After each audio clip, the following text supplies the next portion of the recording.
السلام علیکم ورحمۃ اللہ وبرکاتہ۔ وعلیکم السلام ورحمۃ اللہ وبرکاتہ۔ کیا حال ہے سب کا؟ الحمدللہ۔ نحمده ونصلی علی رسولہ الکریم، اما بعد فاعوذ باللہ من الشیطان الرجیم، بسم اللہ الرحمن الرحیم، رب اشرح لی صدری ویسر لی امری واحلل عقدۃ من لسانی یفقہوا قولی۔ فصل 49، انسانی کمال کے دو اصول۔ انسانی کمال، ہر شخص کیا چاہتا ہے؟ کمال، پرفیکشن، بہتری، ترقی۔ معاصی کی ایک سزا یہ بھی ہے کہ اس سے قلب اندھا ہو جاتا ہے۔ گناہ اگر قلب کو بالکل اندھا نہیں کرتا تو بصیرت قلبی کو کمزور ضرور کر دیتا ہے۔ اس کو آپ یوں ہی سمجھ سکتے ہیں کہ ایک شخص بغیر اینک کے بھی پرفیکٹلی دیکھتا ہے، اور ایک شخص بغیر اینک کے وہی چیز صحیح طور پر نہیں دیکھ پاتا، بلکہ بعض اوقات اگر اس کو اینک لگا بھی دی جائے، اینک کیا ہے؟ ایک ایڈ ہے۔ اگر اس کو اینک لگا بھی دی جائے، دوسرا شخص اس کو بات سمجھانے کی کوشش بھی کرے تو بھی وہ پوری طرح سمجھ نہیں آتی، پوری طرح بات نہیں بنتی۔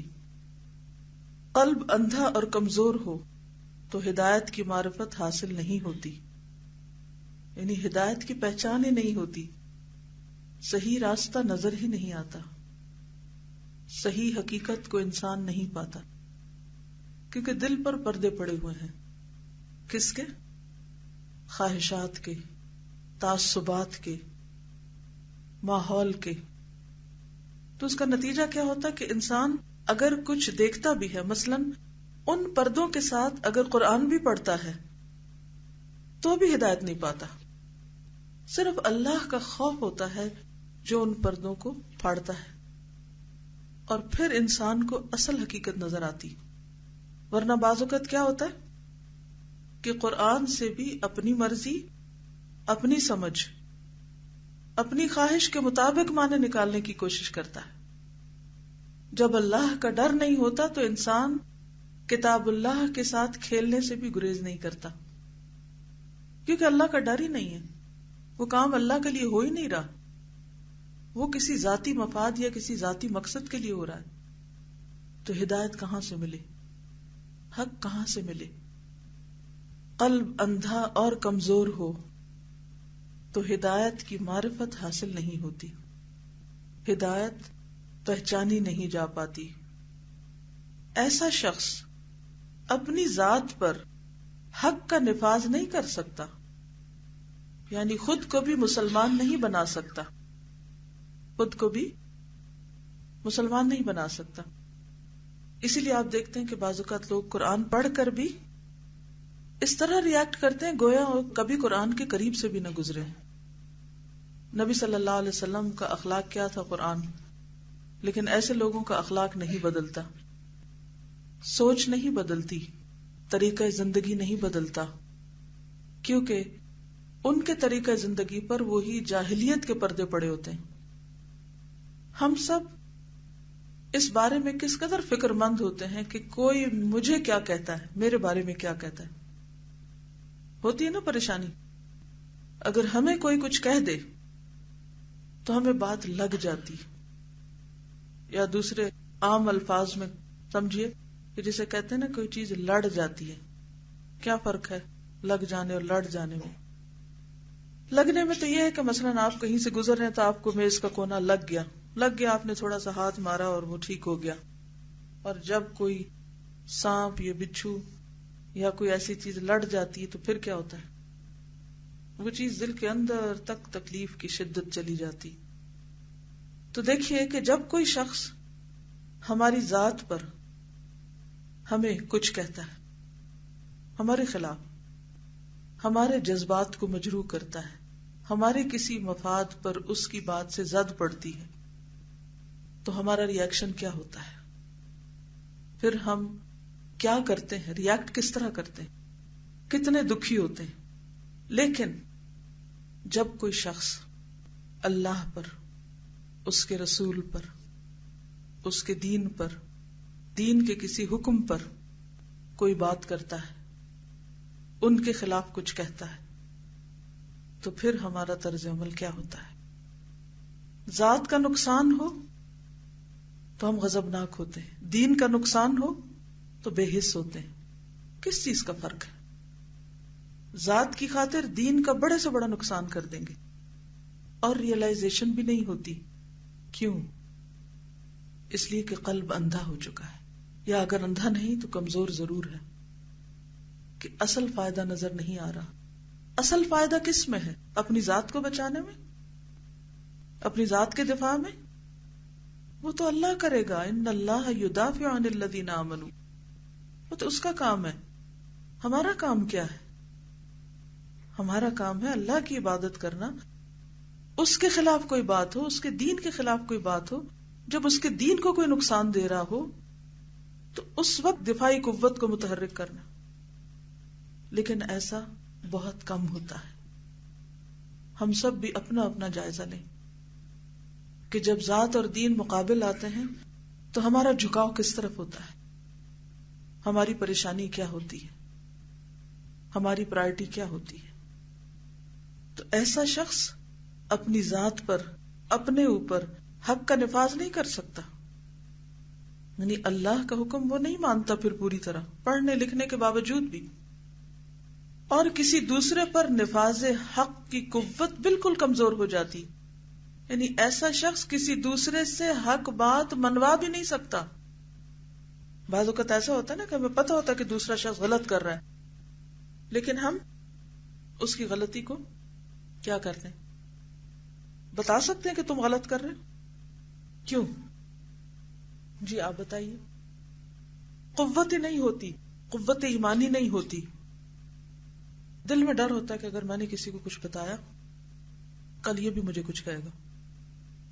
بہت آسانی سے ہم یہ کہہ جاتے ہیں کہ لوگ میری بات ہی نہیں مانتے، لوگ سنتے ہی نہیں، اس لیے میں نے کہنا ہی چھوڑ دیا۔ کہتے ہیں نا، اگر ہمارے اندر ایمانی تڑپ ہوتی تو ہم کہنا نہ چھوڑتے۔ ہم ایک طریقہ آزماتے، ہم دوسرا آزماتے، ہم تیسرا آزماتے، ہم چوتھا آزماتے، کیونکہ جب ہمیں کوئی چیز لڑ جاتی ہے تو ہم بیٹھ جاتے ہیں مرنے کے لیے۔ ایک ڈاکٹر کے پاس جاتے، دوسرے کے پاس جاتے، تیسرے کے پاس جاتے ہیں، کیونکہ ہمیں اپنی زندگی پیاری ہے، مگر دین پیارا نہیں ہے، اور یہ ایک حقیقت ہے۔ تو بات یہ ہے کہ ایسا شخص نہ اپنی ذات پر حق کا نفاذ کرتا ہے، کیونکہ بعض اوقات حق ہمارے ہی خلاف ہوتا ہے، ہمارے خلاف جا رہا ہوتا ہے، تو ہم اپنا دفاع کرتے رہتے ہیں، تعویلیں کرتے رہتے ہیں، اور کسی دوسرے پر نفاذ حق کی قوت بالکل کمزور ہو جاتی، کیونکہ قوت بصیرت کمزور ہو جاتی، یہ سمجھ نہیں آتا کہ کرنا کیا اور کیسے کرنا ہے۔ انسانی کمال کا مدار یعنی انحصار دو بنیادی امور پر ہے۔ دو چیزیں ہوتی ہیں کمال کی، اول حق اور باطل کی معرفت، حق اور باطل کی پہچان، فرقان کا ہونا، کرائیٹیریا ہونا، کیا صحیح ہے اور کیا غلط، جو صحیح ہے وہ کیوں صحیح ہے، جو غلط ہے وہ کیوں غلط ہے۔ دوم، باطل کے مقابلے میں حق کے اختیار کرنے کی قوت، باطل کے مقابلے میں حق کے اختیار کرنے کی قوت، کہ نہیں مجھے باطل نہیں اختیار کرنا، حق اختیار کرنا ہے، چاہے وہ میرے اپنے خلاف کیوں نہ جا رہا ہو۔ دنیا اور آخرت میں مخلوق کی منزلوں میں فرق اور تفاوت اسی قدر ہوتا ہے، یہیں سے درجے بلند ہوتے ہیں، جس قدر ان میں دو امور میں تفاوت ہوتا ہے۔ تفاوت کس کو کہتے ہیں؟ فرق، فاصلہ۔ انہی دو امور کی بنا پر اللہ تعالیٰ نے انبیاء کرام کی تعریف اور توصیف فرمائی ہے۔ ارشاد ہوتا ہے،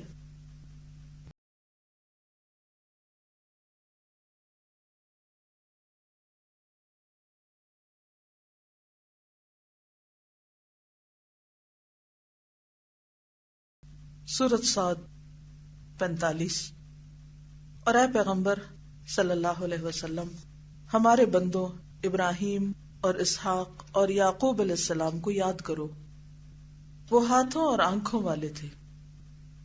الایدی، قوت سے مراد یہی تنفیذ حق کی قوت ہے، ید کو انہوں نے قوت سے تعبیر کیا ہے، اور الابصار سے دینی بصیرت مراد ہے۔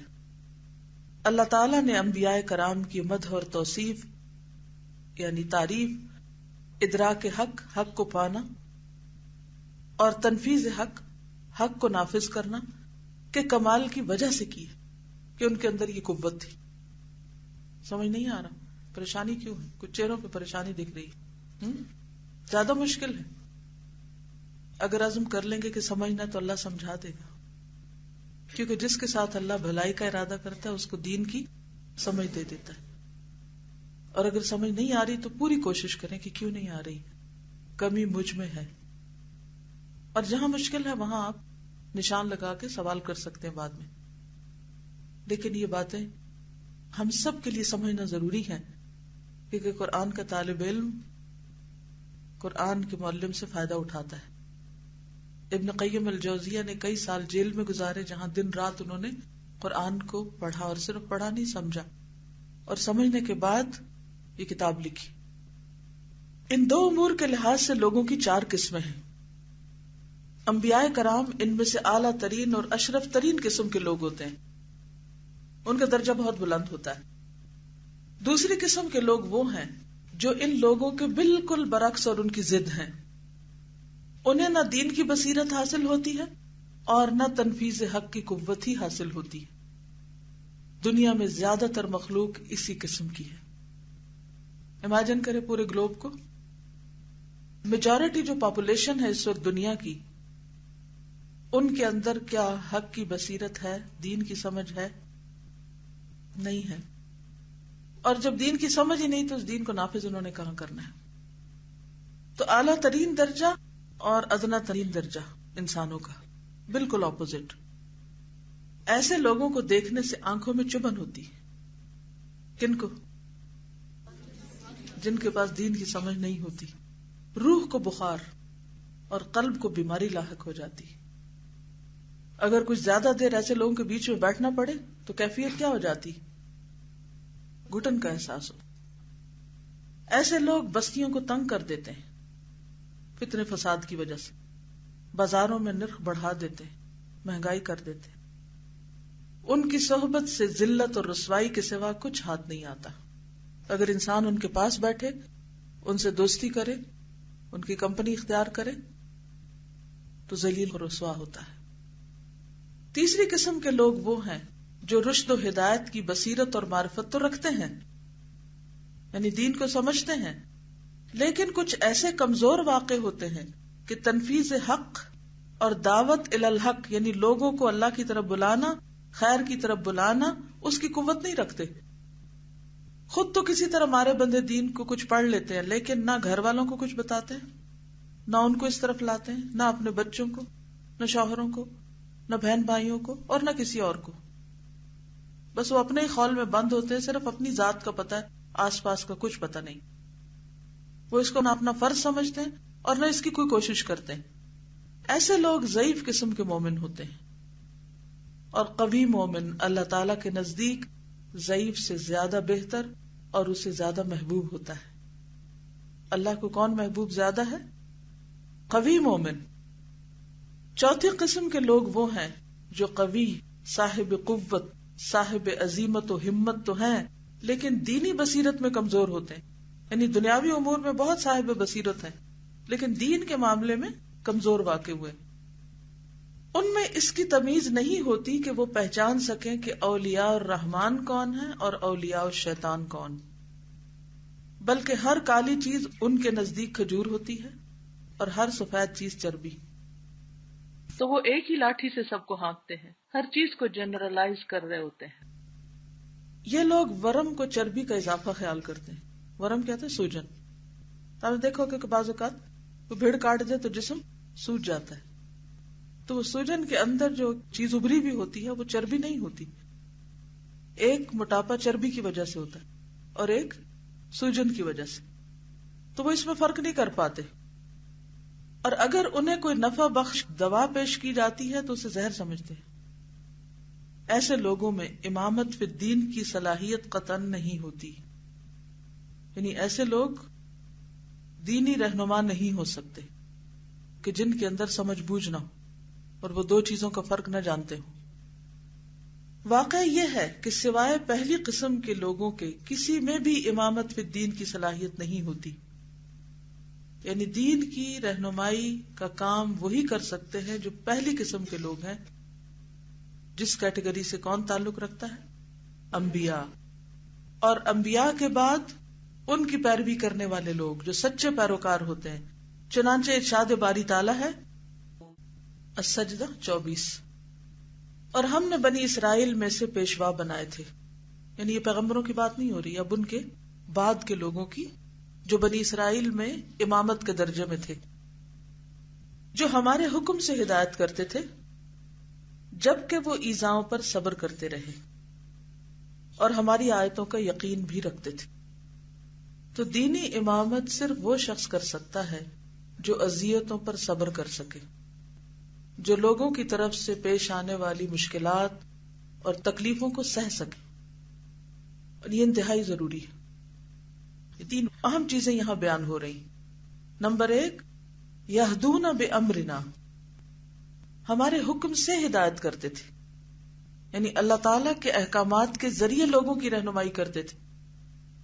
اور دوسرے، ان احکامات کو، ان باتوں کو لوگوں تک پہنچانے کے راستے میں جو بھی مشکلات آتی تھی ان پر صبر. جب تک یہ دو چیزیں ساتھ نہ ہوں اس وقت تک دین کی رہنمائی کا کام درست نہیں ہوتا.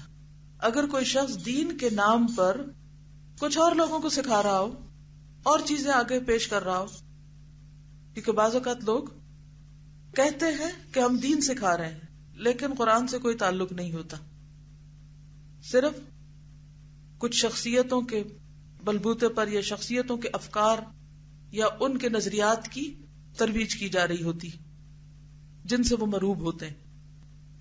کیا کہا میں نے؟ بعض اوقات لوگ دین کا نام لے کر پرچار قرآن و سنت کا نہیں کرتے، شخصیتوں کی باتوں کا کرتے. وہ ان کی عظمت اور محبت میں کھوئے ہوتے ہیں کہ فلاں نے یہ فرمایا، فلاں نے یہ فرمایا. اللہ اور اس کے رسول نے کیا فرمایا یہ ان کی پرائرٹی نہیں ہوتا، نہ وہ اس کے قریب جاتے ہیں. یہ بھی دین کی صحیح رہنمائی نہیں. تو یہدون بامرنا، اللہ کا امر کہاں ہے؟ اللہ کی کتاب میں یا اس کے رسول محمد صلی اللہ علیہ وسلم کے ذریعے. دوسری بات یہ ہے کہ جب انسان دین کی بات کرنے نکلتا ہے تو اندر کی مخالفت، اپنے نفس کی اندر کی مخالفت سے لے کر باہر ہر درجے پر ہر قسم کے لوگوں سے اسے مشکلات پیش آتی. سب سے پہلے تو اندر کی مشکل ہوتی. کیا ہوتی ہے؟ مثلا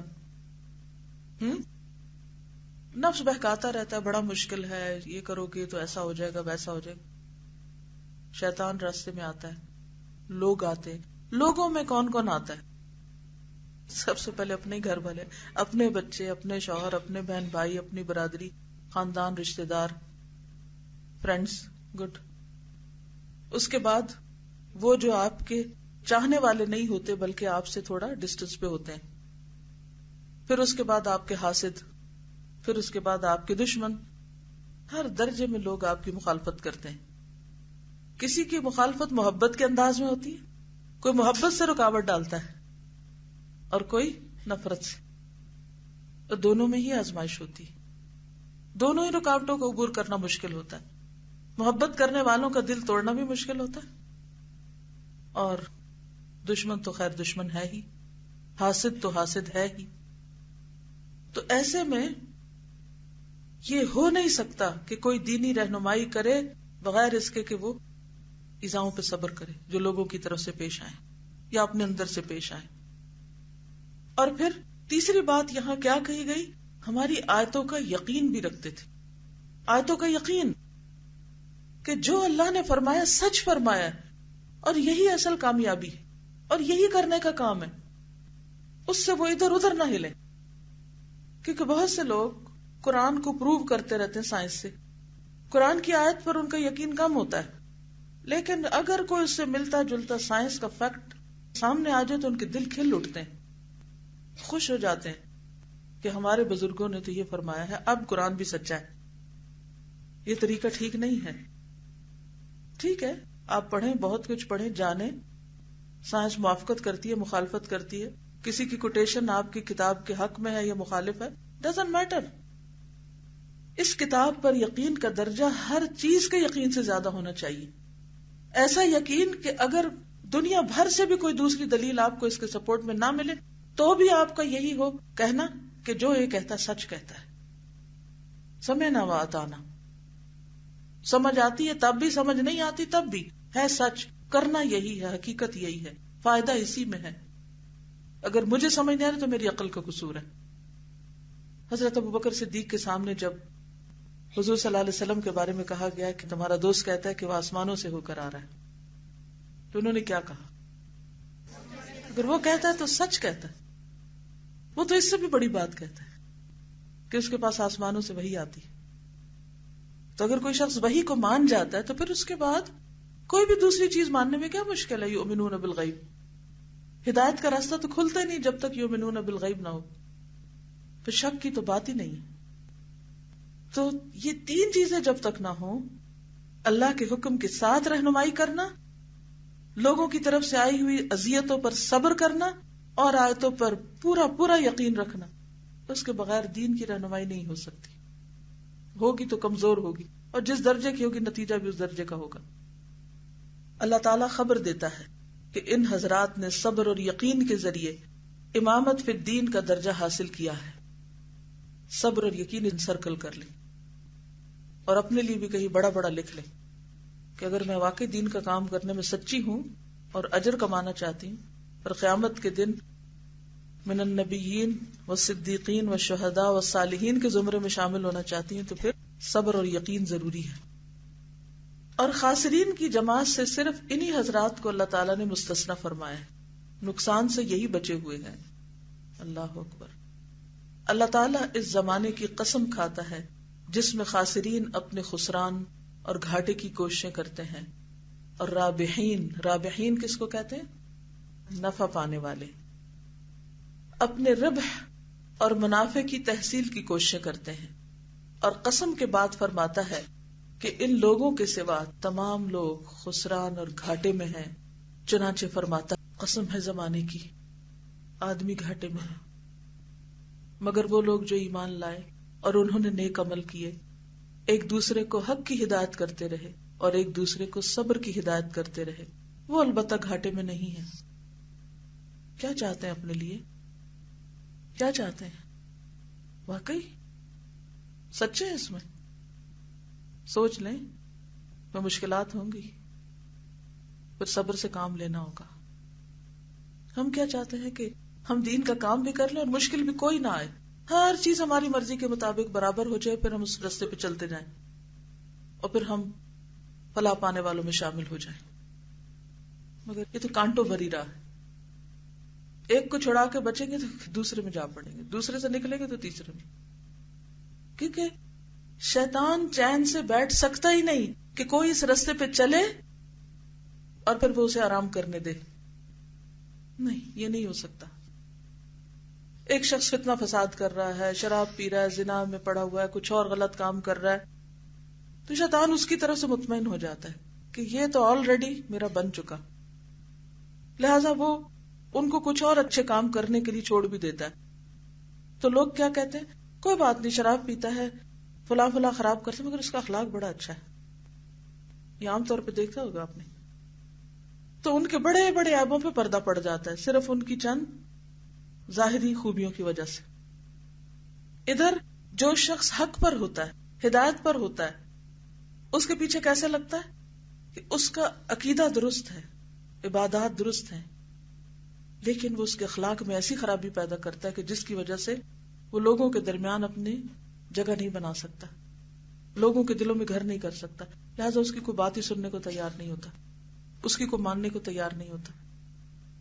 اس سے اس کی خرابیاں تو چھپ گئیں، لیکن اس کی حق پہ ہوتے ہوئے خرابیاں ظاہر ہو گئی، نمایاں ہو گئی، اور شیطان اپنا کام کر گیا کہ دین کے رستے کی رکاوٹ ڈال گیا، کیونکہ اسے پتا تھا کہ ان کے ذریعے ہزاروں نے نجات پانی ہے.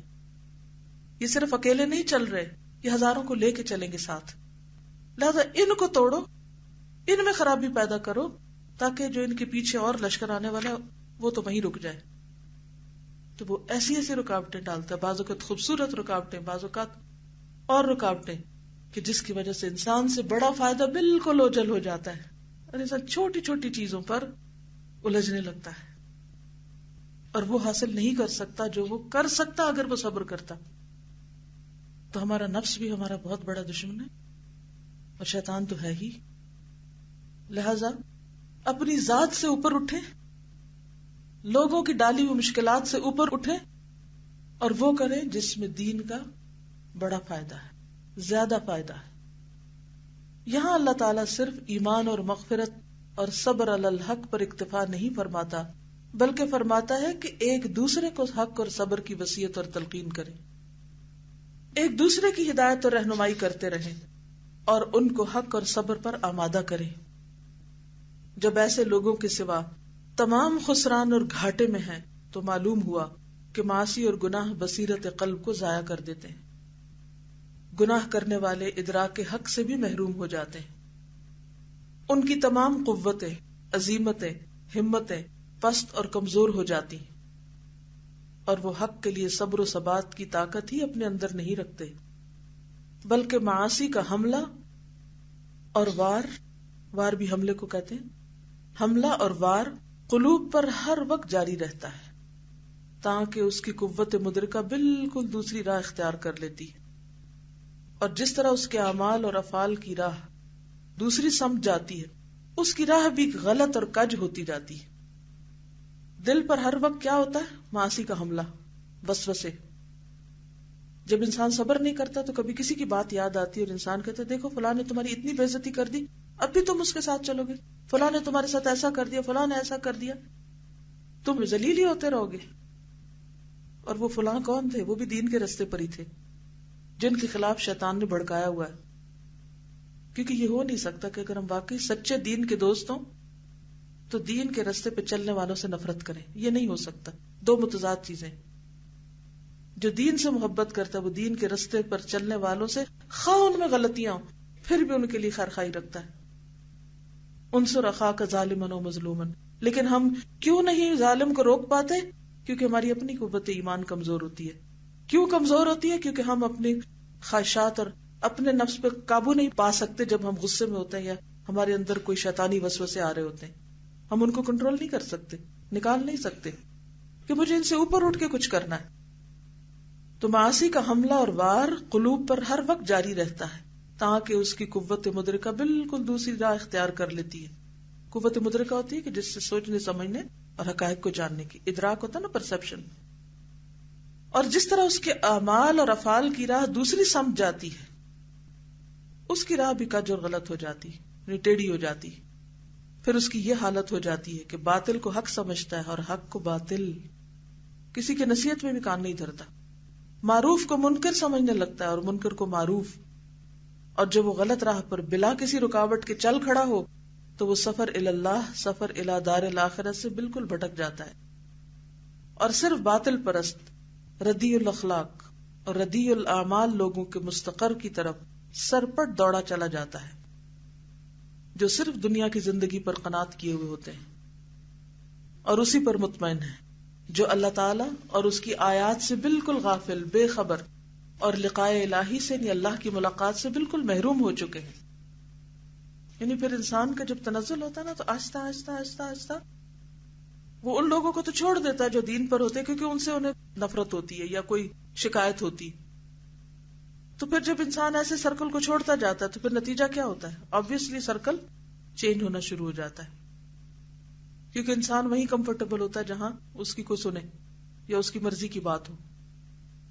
اب بعض اوقات وہ غیبت بھی کر رہا ہوتا ہے مگر اس کو احساس نہیں ہوتا کہ وہ بہت حرام کام کر رہا ہے. بعض اوقات وہ پھر ایسے کاموں میں آہستہ آہستہ پڑتا ہے کیونکہ صلاحیتوں کو اعلیٰ ترین کاموں میں کھپانے کی بجائے غیر ضروری کاموں میں لگانے لگتا ہے، کم اہمیت کے کاموں میں لگانے لگتا ہے اور دل کا احساس بھی نہیں ہوتا کہ وہ اپنا نقصان کر رہا ہے. اور پھر آپ نے دیکھا ہوگا کہ بعض اوقات لوگ قرآن پڑھ کر دین کی طرف آ کر دین کے بڑے خادم بن کر بھی اتنی بری طرح دور جاتے ہیں کہ وہ نمازیں تک چھوٹ جاتی، فرائض تک سے کوتاہی ہونے لگتی. ہم سب کو اپنی اپنی فکر کرنی چاہیے اور یا مقلب القلوب ثبت قلوبنا علی دینک کی دعا کرنی چاہیے.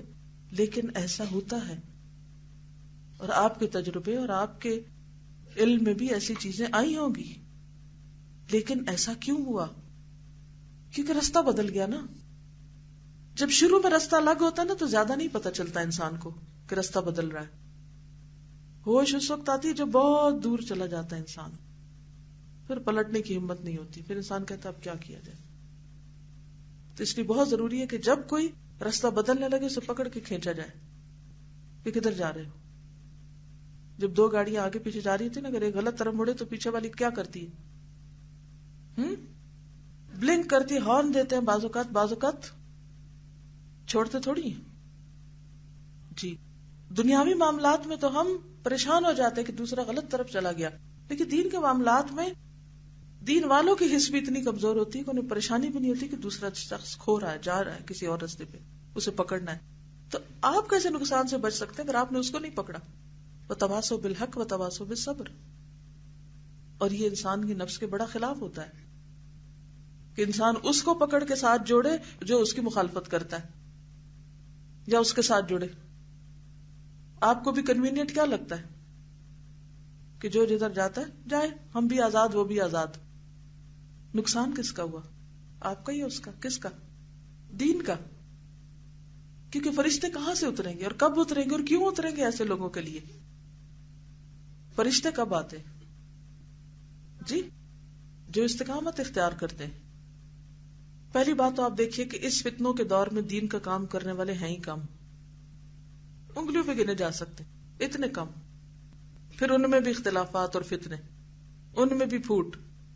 پھر کون کرے گا؟ کہاں سے آئیں گے وہ کہ جن کے اندر ایسی کوئی چیز نہیں ہوگی، اور پھر وہ بڑے آئیڈیل طریقے سے دین کا کام کریں گے، پھر ان کے ساتھ ہم خوش ہوں گے. بات یہ ہے کہ ہم دنیا میں کوئی بھی کام کرتے نا تو اس میں انجوائمنٹ ڈھونڈتے. اب آپ دیکھیے کہ آج کل کا نظام تعلیم کیا ہے، بچوں کو پڑھایا کم اور انٹرٹین زیادہ کیا جاتا ہے، ان کے نخرے زیادہ اٹھائے جاتے ہیں کہ کسی طرح وہ بس قابو میں رہے، جھنجھنے بجاتے رہے ان کے آگے اور وہ بہلتے رہے. مزاج ہی بگڑ گئے نا، ہر چیز میں پلیجر ڈھونڈا جاتا ہے.